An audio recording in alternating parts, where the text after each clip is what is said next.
Long distance racing ay mayroong 500 metro, 1 metro, marathon, and race walking. Standing start ay ang simula ng isang karera kung saan lahat ng mga nakikipagtagisan ay nagsimula mula sa patayong posisyon. Narito ang mga karaniwang patakaran. Marathon events.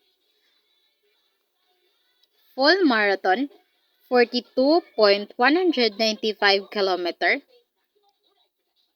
Half marathon, 21.097 km. So, ang mga kaganapan sa marathon events ay kailangan ng mga kalahok na sumunod sa isang takdang set ng mga tuntunin upang tiyakin ang kaligtasan. So, proseso sa pagsisimula.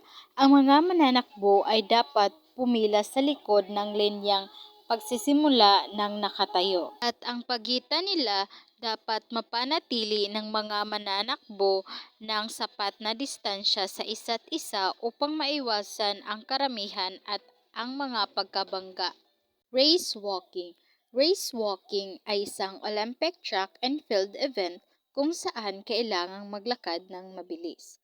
Under 16, 5 km, under 20, 10 km, senior category, 20 to 50 km. Narito ang mga mahalagang karaniwang patakaran ng race walking. So, technique.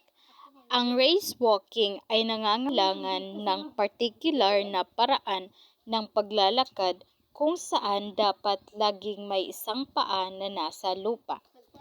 Itong paa ay nagbibigay suporta na dapat na diretsong mananatiling nasa diretso. Mga karaniwang dahilan ng diskwalifikasyon sa race walking: loss of contact, bent knee, lifting, jumping. Pagkatapos ng diskwalifikasyon sa race walking, maaaring harapin ng atleta ang posibleng mga epekto o parusa batay sa mga partikular na patakaran.